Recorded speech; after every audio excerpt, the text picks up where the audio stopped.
Hello everyone, welcome to the Washington Times for this special episode of History as It Happens. I'm Martin Di Caro. Today we're going to talk about the Iraq War, 20 years on. On March 20th, 2003, President George W. Bush announced the United States was invading Iraq to get rid of Saddam Hussein and his weapons of mass destruction. Weapons that did not exist. The war killed thousands of American soldiers and contractors and hundreds of thousands of Iraqi people. We were not greeted as liberators. Why? Well, our guest today for this special episode of the podcast is the Dean of U.S. Foreign Policy Historians, Melvin Leffler. Welcome. Thank you. I'm delighted to be here to discuss this really important topic with you. Right. Welcome to the Washington Times, Professor Emeritus of History at the University of Virginia and the author of Confronting Saddam Hussein, George W. Bush and the Invasion of Iraq. So the book was published to coincide with the anniversary of the war, but you've been working on this book quite a while. You seemed reluctant, as you state in your preface, to take on this project to begin with. Why? I was reluctant for two reasons. First, I was trying to finish up work that I was doing on the evolution of the Cold War, a topic of which I've written a great deal about. And secondly, and most importantly, I was reluctant to take it on because it was really contemporary history, and the availability of primary source documents would be very limited. I'm a historian who has spent his career in the archives with hundreds and hundreds of archival boxes of documents, and I knew for certain that I would never have access to such documents in writing this type of a book. And so I was very reluctant to undertake it until I met a former member of the Bush administration who talked to me about the possibility of setting up interviews, and I can discuss that further if you like. That's a key to the book. Absolutely. What is the danger of relying on interviews with and memoirs written by participants who, of course, have an interest in trying to paint this episode in our history in the most positive possible light? There's tremendous danger of just relying on interviews and memoirs. I was aware of that from the very beginning. I was conscious of the fact that the people I'd be interviewing, if I had the opportunity to interview them, were far better at spinning me than I would be at probing them. I understood that they had spent their careers talking to news media and knowing how to handle difficult, challenging questions. So I made a commitment to myself that if I pursued this book, I would continue my reliance on as many archival documents as I could possibly secure. I knew that I would never have systematic access to the archives, but I also benefited over time by the fact that the National Security Archive, which is an institution committed to securing the declassification of records, the National Security Archive was able to bring about the declassification of hundreds, perhaps some thousands of documents. Of course, nothing like the totality that really exists. I also benefited greatly by the fact that the British Parliament mandated an investigation of the question of why did Tony Blair take Great Britain into the war in Iraq on the side of George W. Bush. So there was a formal parliamentary investigation called the Chilcot Inquiry. And the result of that inquiry were thousands and thousands and thousands of pages of interviews with every single top British official, including hundreds of pages with Tony Blair and Foreign Secretary Jack Straw.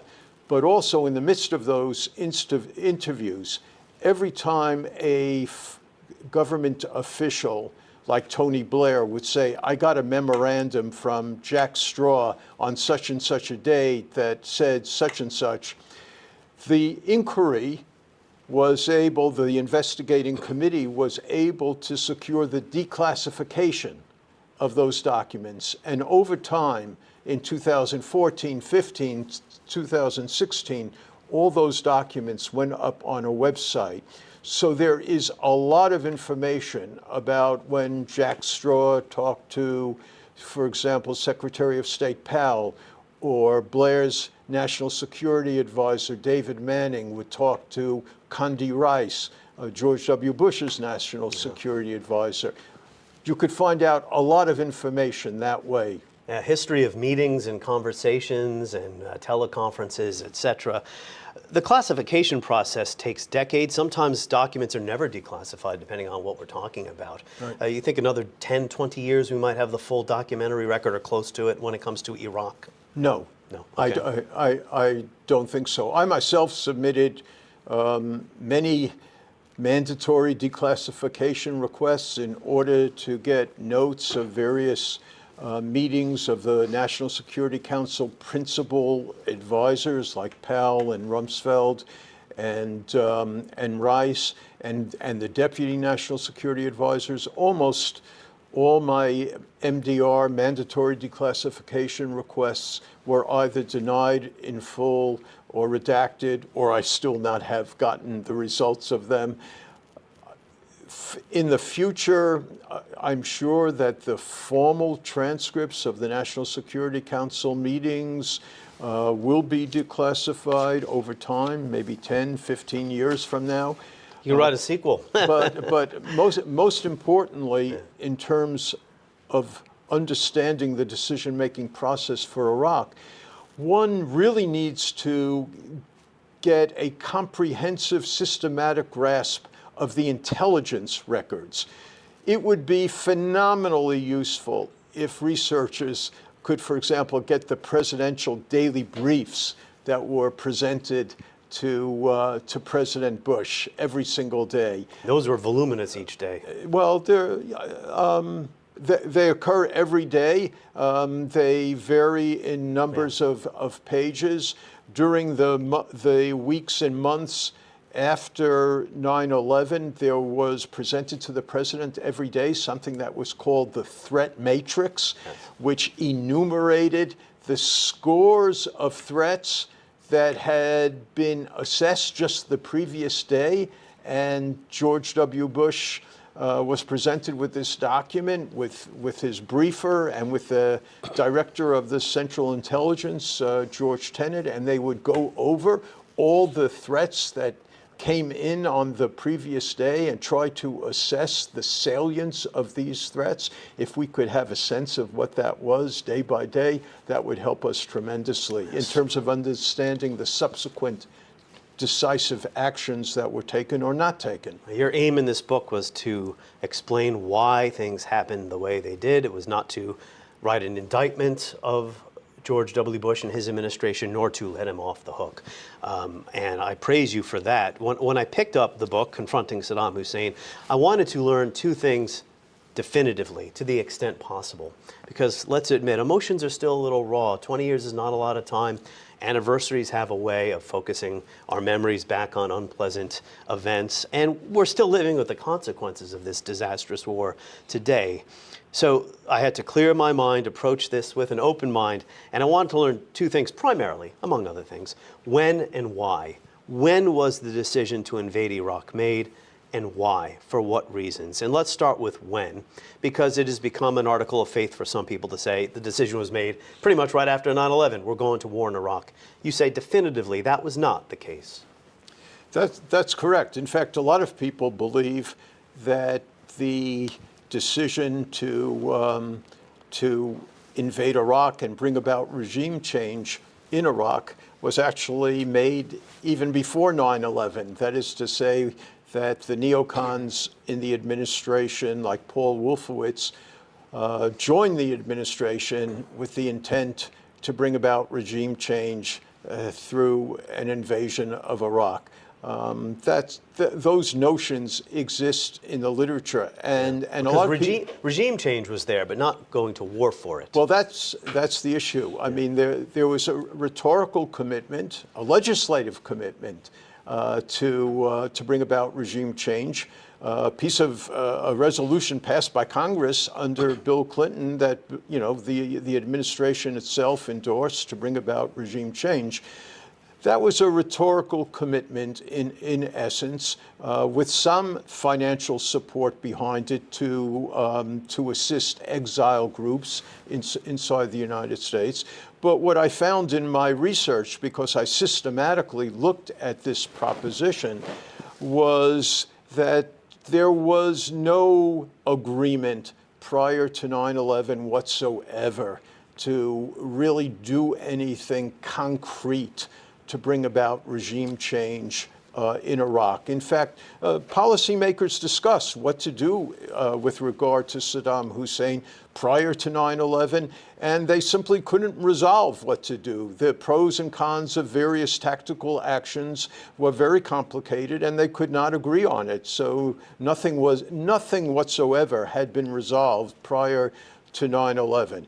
After 9/11, some policymakers like Paul Wolfowitz and Donald Rumsfeld, the Secretary of Defense, suggested to President Bush that he turn his attention to Iraq.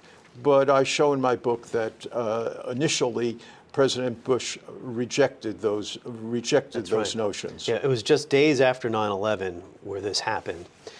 And I believe President Bush did tell them, listen, if you're going to talk to me about an Iraq Al-Qaeda nexus relationship, whatever, you got to find some evidence for it. Wolfowitz then directed Douglas Feith, to set up an office, which was called the Office of Special Plans inside the Pentagon. Not the kindest sounding name, kind of a nefarious sounding name, Office of Special Plans, to look for this evidence. And so there were people early on trying to find something on Saddam, and I think that's why some people today, even at the time, thought that war was decided pretty early here. No. Yes, I mean, there are many people who focus on the creation of the Office of Special Plans, and that did happen inside the Office of the Secretary of Defense. But the most important thing for you and for readers to know about this is that the CIA and President Bush's briefers told him in the days after 9/11 that Saddam Hussein had nothing to do with 9/11. He agreed with them.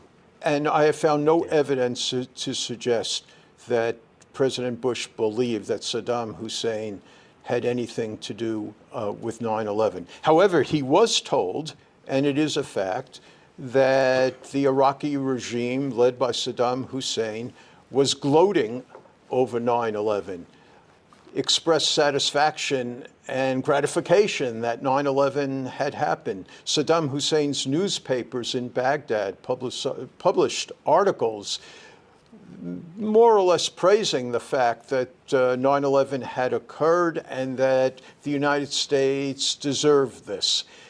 No other government, I think, around the globe expressed gratification and pleasure with 9/11.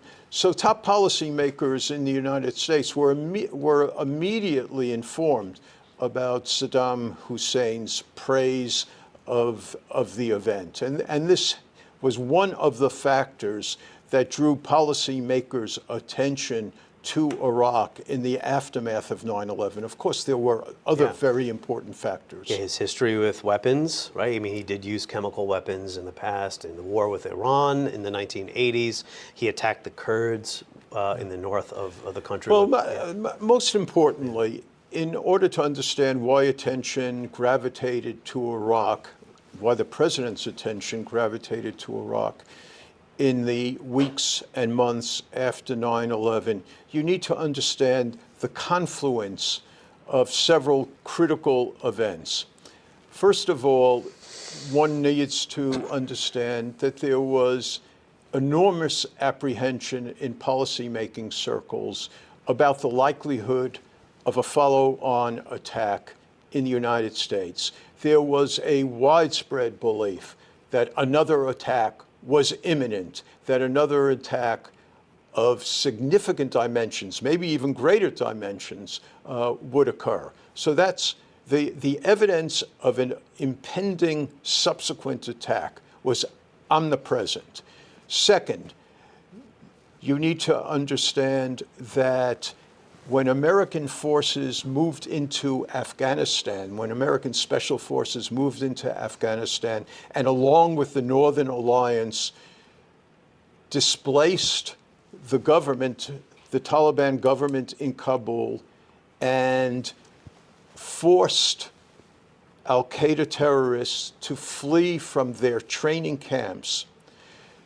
Evidence was found in those training camps that al-Qaeda was indeed seeking weapons of mass destruction and hoping to develop chemical and biological weapons or to acquire them. There was incontrovertible evidence of that emerges in October, November, December of 2001. At the same time, I'm talking about a confluence of events here. At the same time, one needs to recall that in the United States there was a great fear of anthrax, that envelopes and letters containing anthrax spores circulated in the mail. Several postal workers were killed. These envelopes turned up in the Senate office building. Congressional buildings were closed down. The Supreme Court itself was forced to move its deliberations to another location. In the middle of October, there were sensors inside the White House that went off, suggesting that there was a toxic substance inside the White House. All of this suggested that there was the likelihood or possibility of a biological or chemical attack taking place in the United States. At the same time, we're talking about confluence of circumstances. At the same time, there were reports, intelligence reports coming in that Saddam Hussein was either restarting or accelerating his biological and chemical weapons programs. We now know, in retrospect, that much of this information was ill-informed, was coming from suspect informers. But a person who was codenamed Curveball. But at the time, of course, what's important is that at the time this was not known, and so you had information coming in suggesting that Saddam Hussein was involved in restarting or accelerating these programs that we knew he once had and had been and weapons that he had been willing to use against his own people.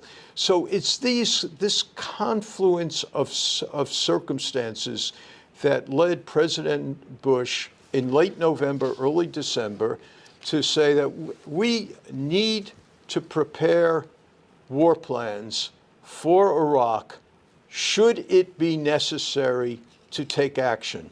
One of the things we now know that we really didn't know until recently was how exasperated President Bush was over the fact that when he came into office, there was no war plan to deal with the Taliban and al-Qaeda in Afghanistan.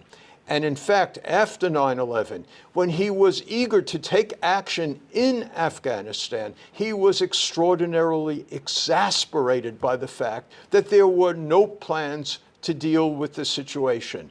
The Defense Department and the Central Intelligence Agencies hurried to develop some type of improvised idea to deal with the Taliban, to disrupt the training camps of al-Qaeda. But no such plans existed.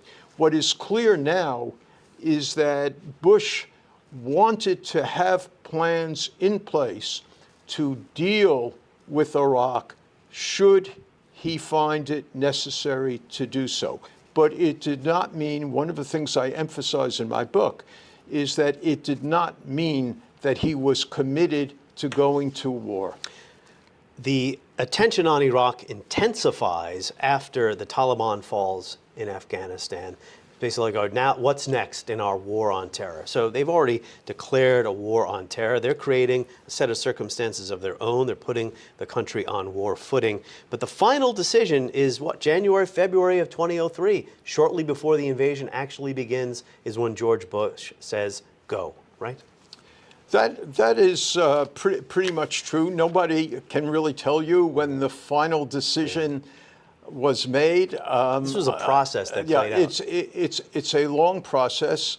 One of the problematic aspects of the decision-making process was that there never were meetings that either discussed, one, the pros and cons of invading Iraq to begin with, the fundamental issue of should we invade Iraq?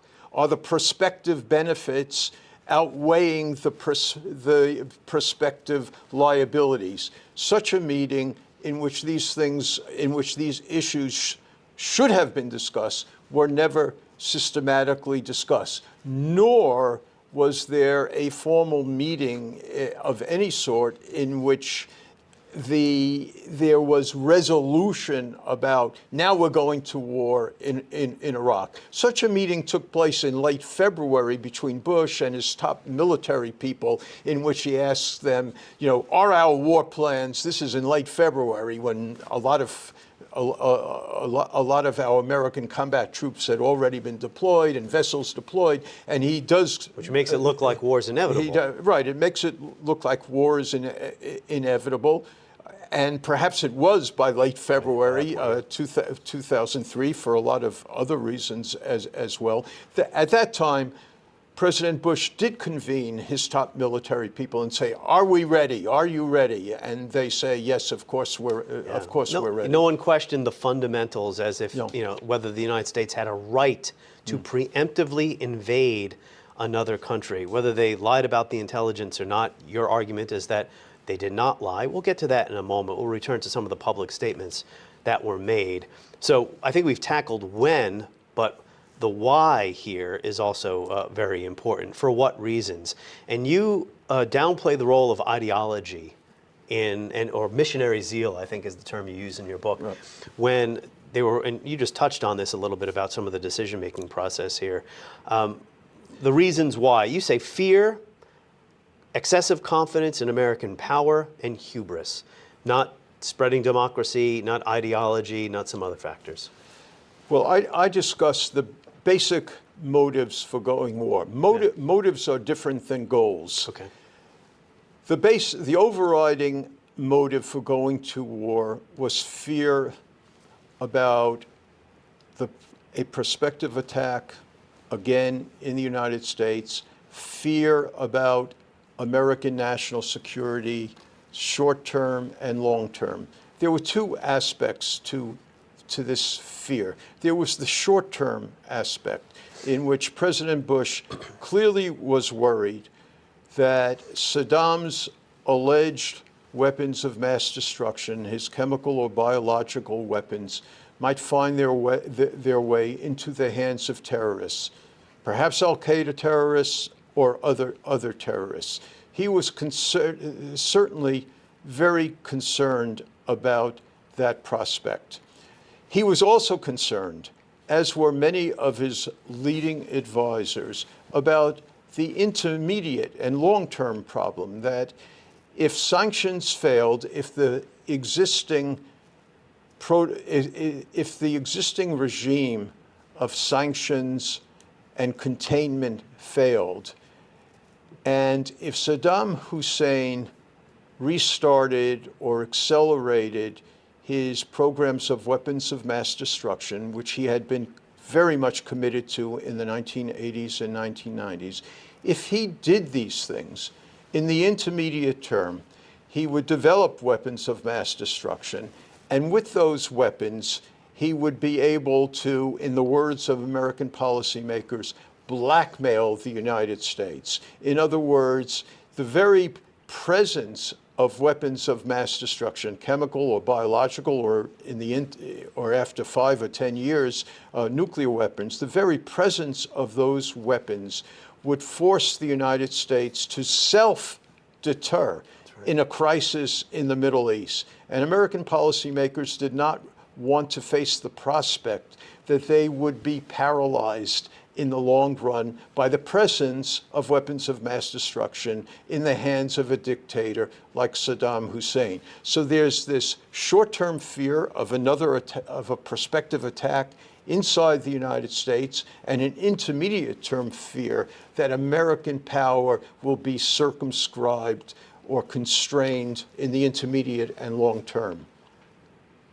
About, I want to just backtrack briefly about the decision, when he made that decision to go ahead with the invasion, and then we'll return to the why issues. That was when inspections were actually taking place.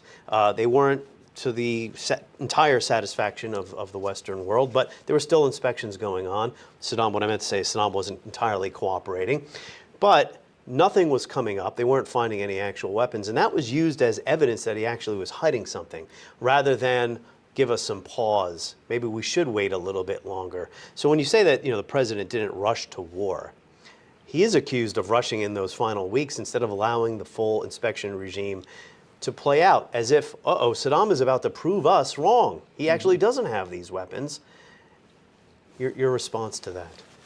Well, one can argue that, and that is an argument often made, and one can legitimately say that in February and March of 2003, there was a rush to war. That's different than saying in September of 2001, there was a rush to war. Timelines are important. But even in, what's important to know is that in January and February 2003, as the inspectors engaged in their investigations inside Iraq, as you suggested, and they were not finding evidence of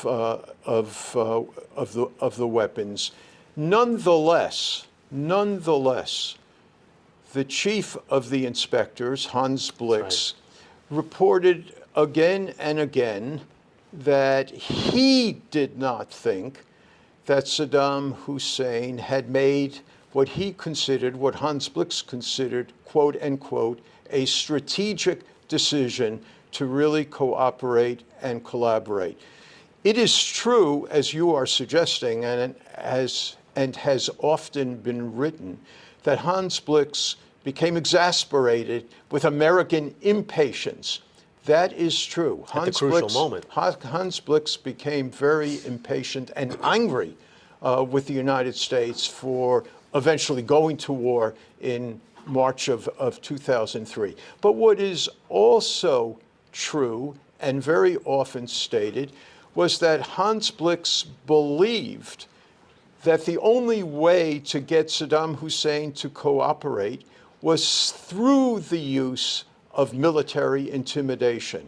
Hans Blix was not opposed to the deployment of American forces. He believed that that was absolutely indispensable to get Saddam Hussein to cooperate. Indeed, almost everyone at the time, observers everywhere, assumed that Saddam Hussein would not cooperate, would not allow inspectors back, would not reveal what materials he had, if he had them, would not disclose the materials, unless threatened with the use of force. So Hans Blix said again and again in January and February, he used the term, Saddam Hussein and President Bush are in essence playing a game of chicken with one another.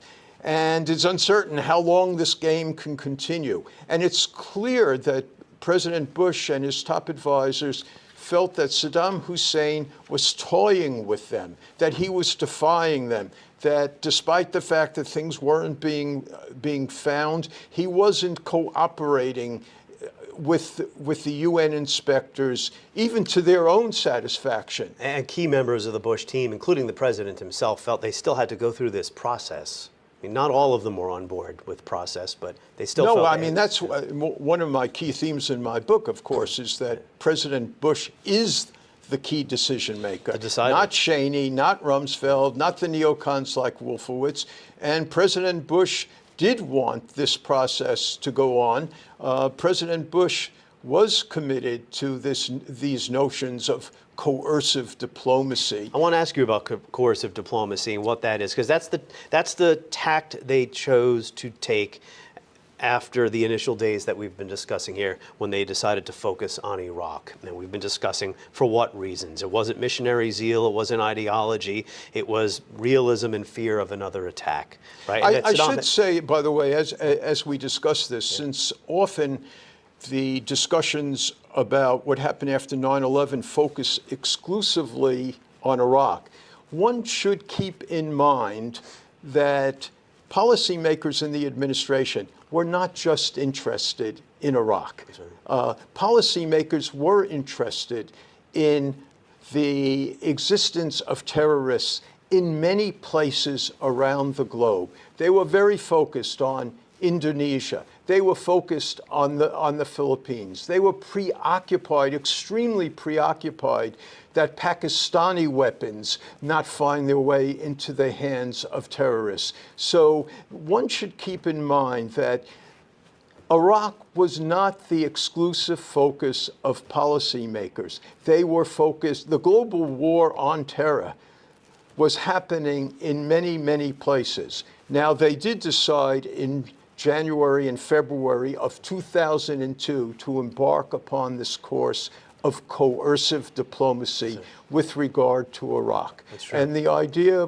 To me, coercive diplomacy made war more likely, not less. Although that could be my memory, looking back on things with the benefit of hindsight. One can readily say that. I agree with that. Coercive diplomacy did make war more likely if Saddam Hussein did not cooperate. And one of the themes of my book, and what's important to realize in this whole story, is that Saddam Hussein is an important part of the story. There is contingency here. I purposefully start my book with a chapter of Saddam Hussein because it is important for readers and observers to understand who this man was, what he had done, in order to really grasp the fears and apprehensions of American policymakers. So they didn't expect him to cooperate, though. That's one of the contradictions here. Well, they wanted him to go along with what they were demanding of another sovereign country. Well, they were uncertain if he would cooperate. No one believed he would cooperate unless threatened with military force. That was a given. So then there was the issue of, if threatened with military force, will he cooperate? And this is an important part of my book, and one that is not usually discussed elsewhere because it depends a lot. My information came from British records. Tony Blair spoke to President Bush about the fact, if we go to the UN, if we engage in the diplomacy at the UN, and if we get another resolution, and if it is backed by force, and then if Saddam Hussein actually agrees, Tony Blair said to President Bush, we need to take yes for an answer. Tony Blair did not expect yes, nor that Hussein would say yes, nor did President Bush expect Saddam Hussein to say yes. But they acknowledged to one another, and their national security advisors talked to one another about this, that if Saddam Hussein actually did say yes, if he did cooperate with a new resolution, if he did disclose and or relinquish his alleged weapons of mass destruction, then we would have to live with this regime. But we would never get to know this unless he was threatened with force. Whether he would agree or not was up to Saddam Hussein.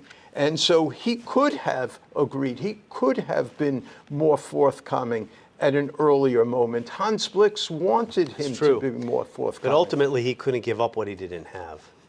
Ultimately, he couldn't give up what he couldn't have, but he could have been much more forthcoming in terms of he wanted to bluff, didn't he, somewhat?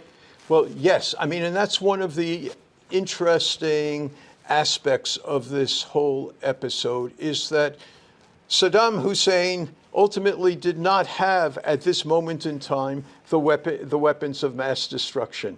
But almost everyone believed that he did, including most of his own military officials and most of his own advisors believed that he had weapons of mass destruction. Yeah. He had such a record of deception and concealing that nobody really knew for sure, even his own advisors, whether he had weapons of mass destruction or did not have weapons of mass destruction. They were stunned late in the game when he told them to start cooperating with the inspectors. Right, and very careful studies, far more careful than mine, who have looked into this, illuminate the fact that when he tells his top military people and his top scientific people to cooperate, they don't know if they actually should cooperate, if he really means that they should cooperate or not to cooperate. And if they do cooperate, they sort of think, well, others aren't cooperating because the others know they should not cooperate. So it's part of this impact that Saddam Hussein has not only on adversaries abroad, but on the people who work for him. I mean, one has to understand or he wasn't try a good to employer. No, he was not a good employer. They were afraid of him, of course. Of course they were. They had good reason to be intimidated by him. You paint a more sympathetic portrait of George W. Bush than have his harshest critics. You say he wasn't a warmonger, he wasn't stupid, he wasn't lazy, not a puppet of his advisors. He was the decider. He was engaged. He asked a lot of questions, although he didn't probe too deeply on some things. Yet I still came away from reading your work, Confronting Saddam Hussein, convinced that Bush was almost totally ignorant of the history and culture of the Middle East, and also intellectually lazy about the world. He didn't understand why there was so much anti-Americanism in the region. He subscribed to a simple worldview, a dichotomous worldview. You're with us or against us, one of the turns of phrase that lives on from that era. A freedom or dictatorship, good versus evil type of worldview. You know, no one wants to live in no one wants to live in a dictatorship. So naturally, why wouldn't Iraqis be willing to live under freedom, Western style freedom? He also didn't understand the motivations, and you make this clear in your book. He didn't understand the motivations of the terrorists themselves. He didn't really know a lot about Al-Qaeda or Osama bin Laden. What can you say about Bush's mindset and how that contributed to this disastrous mistake? Well, there are many things that could be said about George W. Bush in this respect, and the themes of my book relate to fear, as you said earlier, power, and hubris. And hubris. And it's incredibly important to understand the interaction of these three factors. So many of the qualities you just enumerated fall under the subject matter of hubris in my book. Yes, George W. Bush believed that, you know, all people wanted to be free, all people wanted to have democratic institutions. He did believe that American soldiers would be welcomed with chocolates and flowers, as Iraqi exile leaders in the United States told him. Some of whom were con men. Ahmed Chalabi was a... Pardon me? Ahmed Chalabi was a con man. Right. I mean, well, I would... Maybe you want to call him that. Those are your words, and you're entitled to them. Yeah. Actually, George W. Bush did not want Chalabi to take over Iraq. One of the interesting aspects is that he was actually opposed to that, but that's a sideshow. Didn't mean to digress. That's a sideshow. Yeah. But you are absolutely right, and I tried to make clear in my book that there was a great deal of hubris that contributed to this venture, to the decision to invade Iraq. Most importantly, what you did not mention was the notion or the memory firmly emplaced in the mindset of all these advisors, especially people like Condi Rice and Dick Cheney, who had participated in the end game of the Cold War. What all these policymakers had in their minds, vividly in their minds, was that the Cold War ended with the Berlin Wall toppled, with East Germans enthusiastically parading in the streets, with East Europeans, with Poles and Hungarians embracing the possibility of freedom and democracy. And their notion was, the notion of American policymakers was, we had waged the Cold War for 40 years successfully, and the return on that was jubilation in that part of the world that had to live behind the Iron Curtain. So millions of people took to the streets. And so the policymakers, President Bush, Dick Cheney, Condi Rice, Paul Wolfowitz, I think they all did firmly believe that the United States soldiers would be welcome, that Iraqis would embrace them. And I emphasize in the book that they did not understand, they did not grasp the degree to which Iraqis were extremely suspicious of American intentions. They did not really understand the degree to which the Kurds in the north of Iraq had deep reasons to suspect the credibility of the United States, because the United States had betrayed the Kurds many times in the past. They did not understand the degree to which the Shia in the southern parts of Iraq were totally suspicious of the United States, because Bush's own father, when president in 1990 and 91, had more or less encouraged the Shia to rise up, and then did nothing when Saddam Hussein exterminated them. And then the sanctions as well. And so there was a great deal of reason to understand why Iraqis would not necessarily be enthusiastic about an American invasion. But at the same time, one should understand, and one should keep in mind, Iraqis did want to get rid of Saddam Hussein. It wasn't that they, were opposed to the removal of Saddam Hussein. That's right. And the sanctions as well, which were responsible for the deaths of hundreds of thousands of Iraqis based on some estimates, including many, many children. Iraqis were aware that Madeleine Albright went on television, was asked about these sanctions. Is it worth the price? All these children who are dying as a result. And she said, yes.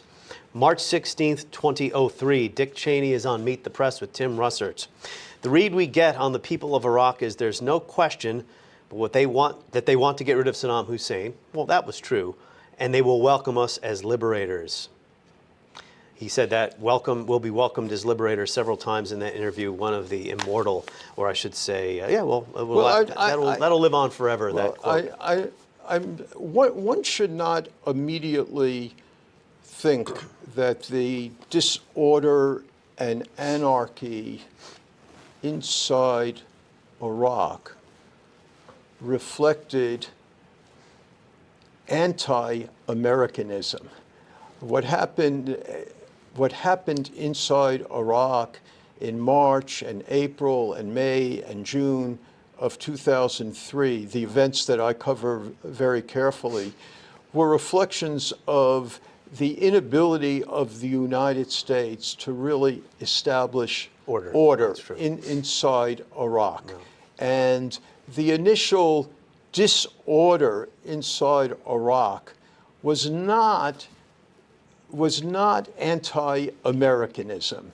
The looting wasn't an insurgency. The insurgency that we all have in our minds grew incrementally over time. Catalyzed by the fact, sorry to interrupt, Melvin, but catalyzed by the fact that the United States, our troops were killing so many Iraqis. Well, that drove a lot of people into the arms of the insurgency. Well, of course, American actions and repression worsened the Yes. situation. But there was also immediately the real compelling factor inside Iraq in March, I should say in April and May and June of 2003, was the disorder and strife and looting amongst Iraqis. And one of the major preoccupations of Iraqis, one of the reasons for their disillusionment, which they state again and again with the United States, was the failure of the United States Army to preserve order and stability. The antipathy to the United States mounts because of the very inability of Americans to preserve the order That's right. that all the way down Iraqis to wanted. And then in addition to that, as I explain in my book, the United States partakes in several critical decisions with regard to the disbandment of the Iraqi army and the de-Baathification of the top ranks of the Iraqi civilian agencies. Those decisions, which are difficult decisions, wind up alienating different sectors and different segments of the Iraqi population, and incrementally disaffected Iraqis who are affected by these very decisions move and gravitate into an insurrectionary movement. But that happens in a dynamic way over time. So it takes on a life of its own, and Shia and Sunni turn on each other, Sunnis turning on Sunnis. It was a debacle. One word about the lack of order I was going to say, all the way down to something as simple as trash removal. I mean, nothing was functioning in Iraq. There wasn't running water, there wasn't electricity. Well, one of the most important things was almost all the ministries were immediately looted and burned. Stripped of everything. Exactly, everything. So back to coercive diplomacy briefly. We touched on it before. It's a key point of your book. This seemed to fit Bush's personality. Briefly, this is diplomacy backed up by the threat of force. Correct. And intensifying those threats, right? Ratcheting up the pressure as the time goes by if you're not complying with U.S. demands. So, as John Dower wrote in his great book, Cultures of War, I still think of these two sentences from a book I read, 10, 15 years ago. Most wars easy to initiate prove difficult and costly to end. Language and rhetoric themselves become a prison, and the machinery of destruction has its own momentum. In a sense, the Bush administration trapped itself. When I read the comments, the interviews, the speeches, the news conferences off the page, the words off the page, I do get the impression that they were trying to be cautious. They weren't rushing to war. They wanted to give diplomacy a shot. But when I've gone back and now watched some of these speeches and rallies and interviews, such as on Meet the Press, it hits you differently. It's more bellicose. It's more threatening. And as Dower said, language and rhetoric themselves become a prison. You've declared a global war, right? You've called it an axis of evil, right? Of course, yes, the words become more threatening, and they were intended to become more threatening because coercive diplomacy was designed to intimidate Saddam Hussein and to force him either to disclose or relinquish his weapons of mass destruction or to flee or to encourage an assassination against him. So yes, those words were designed to intimidate. That's what coercive diplomacy was about. But then again, Saddam Hussein had agency of his own. He could have acted differently during this process, and he chose not to. But you are absolutely right at the same time, and this is why it's complicated. There are different issues here. But you are absolutely right in saying that these actions, the pursuit of coercive diplomacy, given the fact that Saddam Hussein did what he did, entraps the United States. And the policymakers themselves state as I explain Yeah. toward the end of the book, they themselves state our credibility is now vested in getting rid of Saddam Hussein. He's toying with us. And we cannot allow this, because if we do, our allies in the region, our perceived friends in the region, like the Saudis, will lose confidence in us. Once again, they will think that we didn't have the will to carry out the invasion of Iraq and the destruction of Saddam Hussein's regime. And we had our troops stationed in Kuwait too, and the weather was about to turn Right. broiling Well, hot those are factors that Yeah. were. You know. Well, I want to make clear to our viewers, our listeners, at no point in your book do you say this justified an invasion. What you're trying to do is explain why things happened and what our leaders believed at the time. Yeah. So on that point about whether this was lying, you might remember there were some bumper stickers from those days. Bush lied, people died. Rather simplistic way of looking at things. This is where I feel dishonesty did play a role. Dick Cheney, at some point in 2002, I don't have the precise date, but it was before the invasion, said, simply stated, this was in an interview, or I think in a speech, Dick Cheney, simply stated, there is no doubt that Saddam Hussein now has weapons of mass destruction. There is no doubt he is amassing them to use against our friends, against our allies, and against us. That sentence or two sentences would have been fine if he said it's possible. But he said there is no doubt, and the administration knew there were doubts. Let's return to Curveball. He was an Iraqi exile living in Germany who later admitted that he basically made up everything about Saddam's chemical weapons. He was a fantasist. He was able to get German intelligence to interview him somehow. I don't know the whole story. His name was Rafid al-Janabi. But at the time, there were questions about Curveball's veracity. The questions about Curveball. Yeah, and his presentation, his claims wound up in Colin Powell's presentation. Yeah, but the doubts about Curveball, it's extremely important to keep in mind. Yeah. The doubts about him emerge incrementally. Okay. And the credibility of his information is not widely questioned until long into this process of late 2002, early 2003. So it's inappropriate to say that, people knew that Curveball was misinforming them. Yes, there were doubts. One of the important things I argue in my book, and you're perfectly right in stating that policymakers were not certain that the information compellingly demonstrated that Saddam Hussein had weapons of mass destruction. But these policymakers were all experienced people. They knew that, quote, intelligence never is dispositive. There's always questions about the veracity and credibility of intelligence.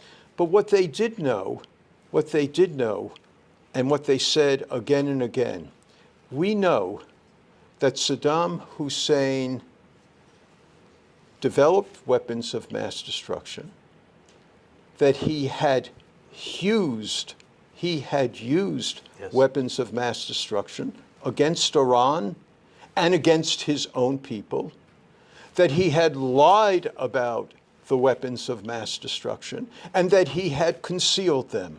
They knew those things as facts. And that he probably wanted them again. And they were convinced that he wanted them again, exactly as you said. Yeah. So yes, they're uncertain about the credibility and the reliability of the intelligence they are getting, in which people are arguing about, as I illuminate in my book.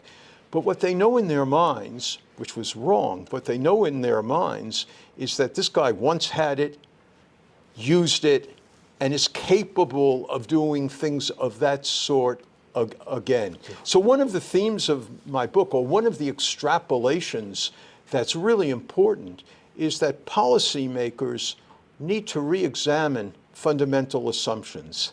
The fundamental assumption here was that Saddam Hussein had weapons of mass destruction. I demonstrate in the book that top policymakers all believe that. As Richard Haas, the head of the policy planning staff, who was sort of against the war, he stated in his own memoir, I never met an intelligence analyst during my years in government who told me Saddam Hussein did not have weapons of mass destruction. European governments did, Arab So governments. policymakers need to re-examine fundamental assumptions. That's easy to say, correct? Yeah. That's easy to say. How often do you re-examine your fundamental assumptions? How often do I examine my fundamental assumptions?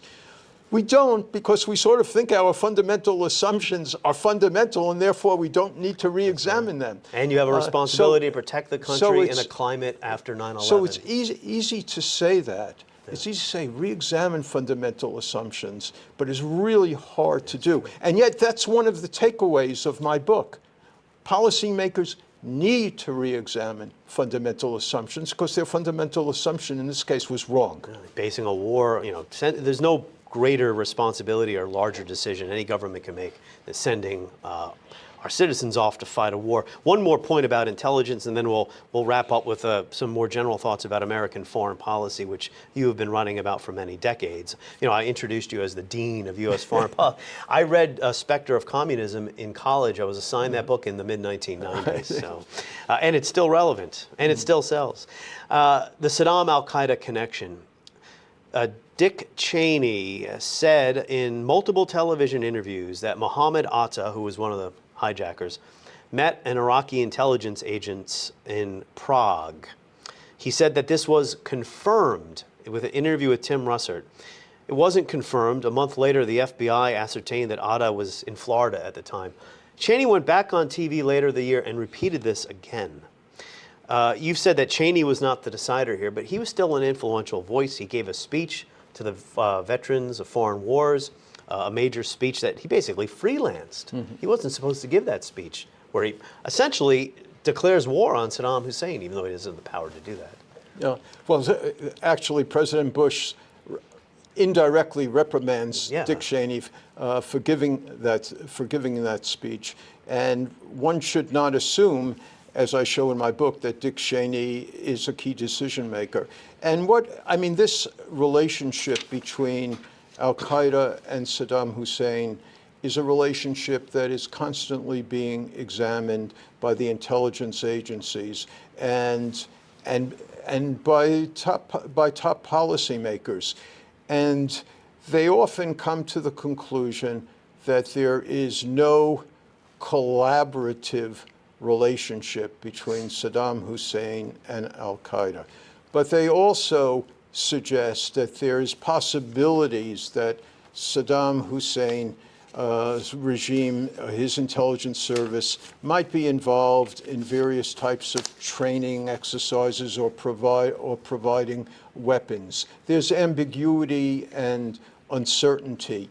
That is the ambiguity and uncertainty that inheres in policymaking. Yeah. They knew that there was, quote, no collaborative relationship, and I show that President Bush, when he's presented with this evidence, says, good try, he says to Scooter Libby, when Scooter Libby, Cheney's top assistant, is making this argument that Al-Qaeda and Saddam Hussein are linked to one another in August of 2002. And President Bush says, good try, keep digging. Yeah. But he himself, President Bush, is not convinced. But he is worried, very worried, about the possibility that Saddam Hussein may have chemical and biological weapons, and that those weapons might find their way into the hands of terrorists. Sure. Perhaps Al-Qaeda terrorists, perhaps other terrorists. There were some Al-Qaeda dudes operating in a part of northeastern Iraq that was outside the control. It was in the no-fly zone of Saddam Hussein. But that ambiguity was never expressed, looking back on it now, to my satisfaction, the American people's satisfaction. No, because one more quote from Cheney, the Cheney Hall of Fame here, if you will. Another interview with Tim Russert a few days before the invasion. We know Saddam's trying once again to produce nuclear weapons. We know he has a long-standing relationship with various terrorist groups, including Al-Qaeda, the Al-Qaeda organization. We know he has a long-standing relationship with Al-Qaeda. That wasn't true. And Well, I think Cheney knew it, but I can't prove that. well,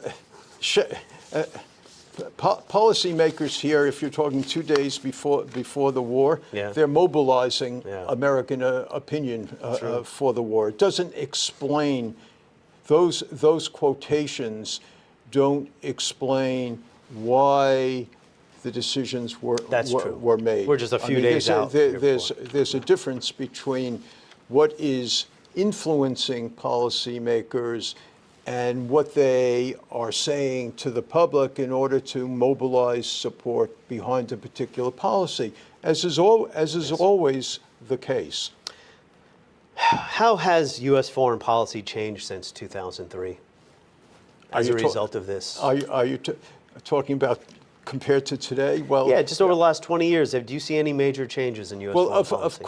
Of course, the quagmire and debacle in Iraq had huge impact over the subsequent years in terms of President Obama's willingness to get involved in various types of insurgencies. It led to a great deal of caution in terms of what to do in Syria, in Libya.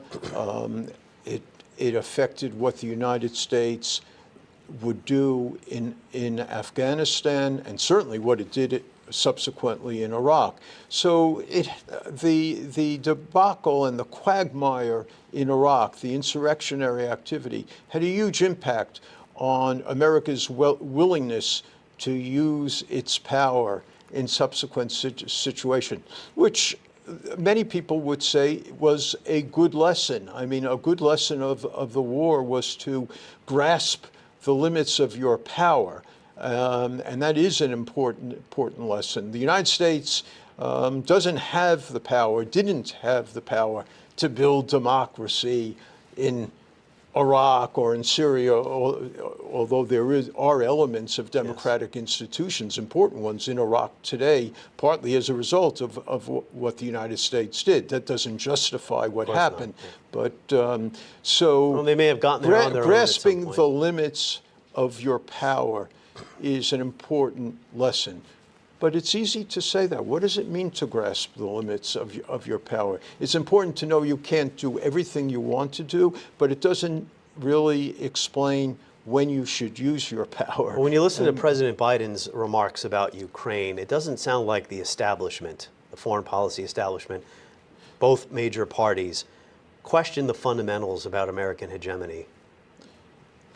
Well, I think when you listen to President Obama, President Biden listening, talking about the present situation in Ukraine, I would suggest to you that he's learned a lot from this situation. One of the important takeaways from my book is the importance of policymakers defining priorities. And in this case, in Iraq, President Bush never really clarified priorities. I would say that one of the lessons that President Biden has learned is that in this situation in Ukraine, an overriding priority is to avoid a nuclear war with Russia. Yeah. And so the steps you want to take are going to be limited, but influential, hopefully, in helping the Ukrainians without provoking a major conflict with Russia. Yeah.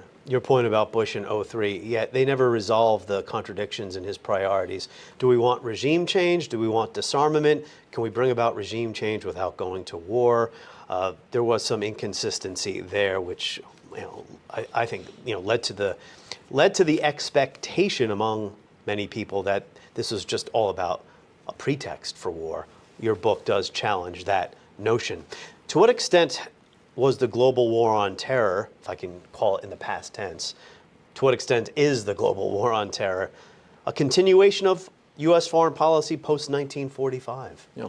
Well, first of all, I mean, let me link that to the question you just asked. Yeah. One of the important things to realize is that during this period, late 90s and after 9/11, the focus of American foreign policy was on non-state actors, on terrorists, on counterterrorism.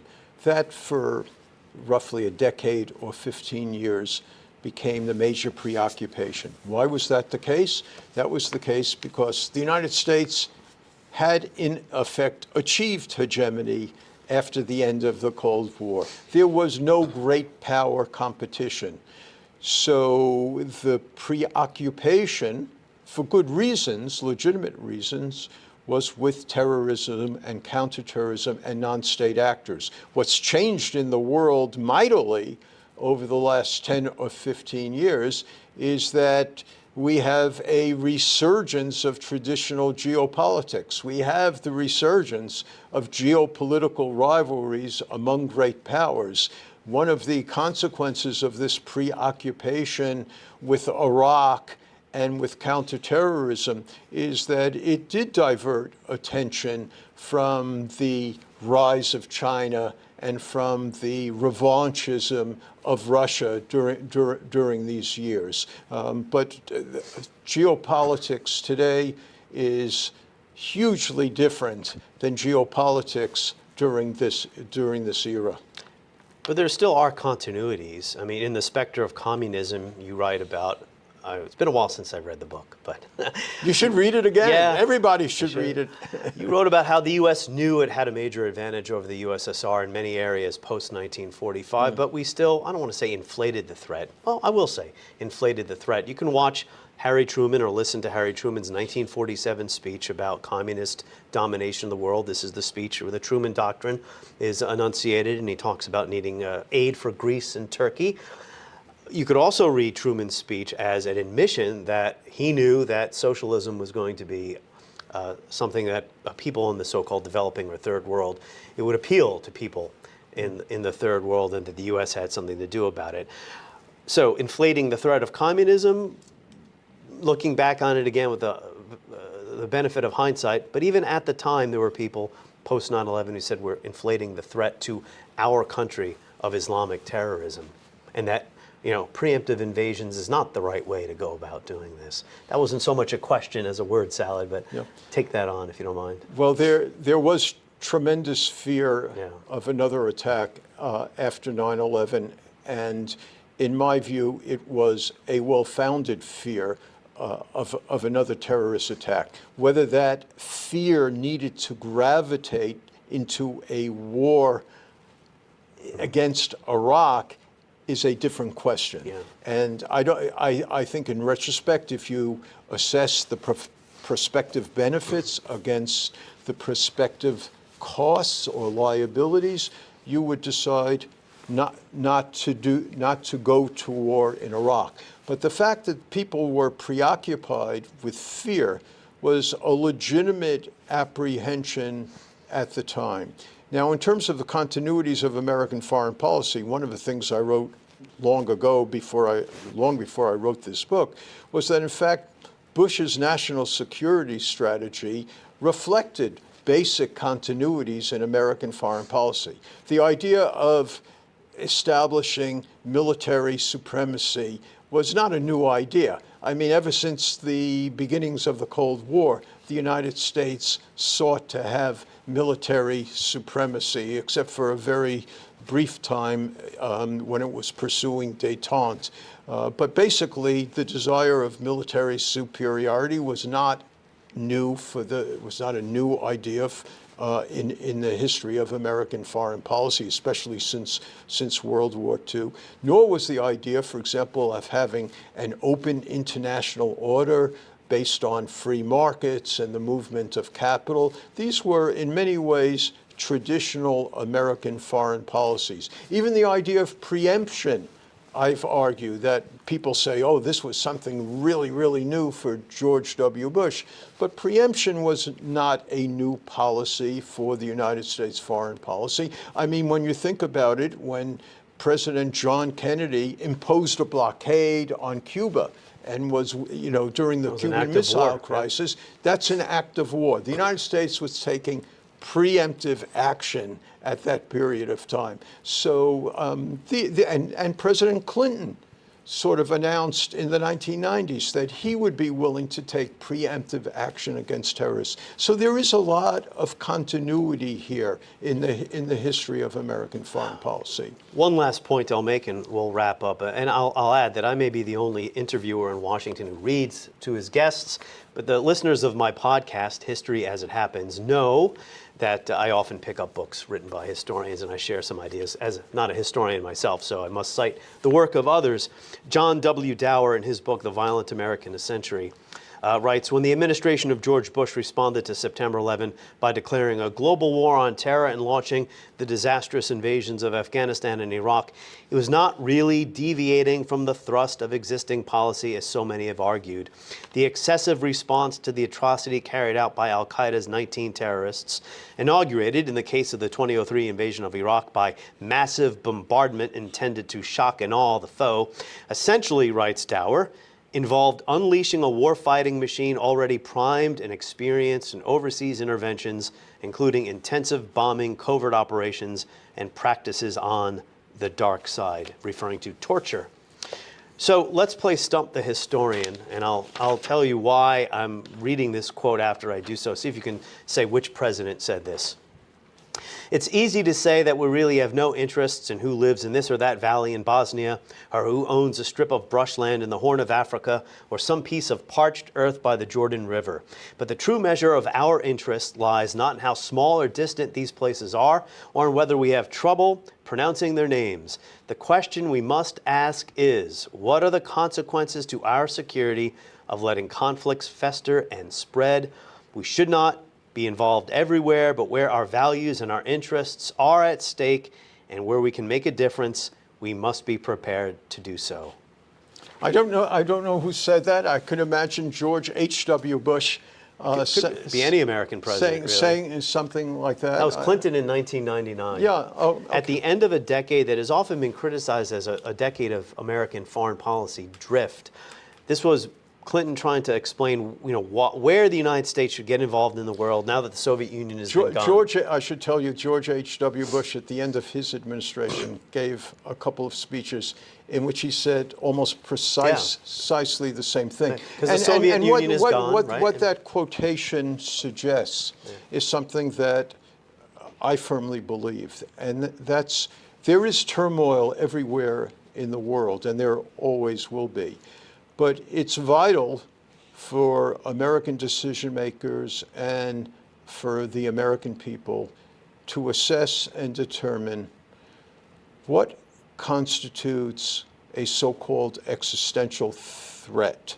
What really is an existential threat? It's also extremely important, as this quotation suggests, and which I embrace, for American policymakers and the American people to carefully assess what constitutes a vital interest.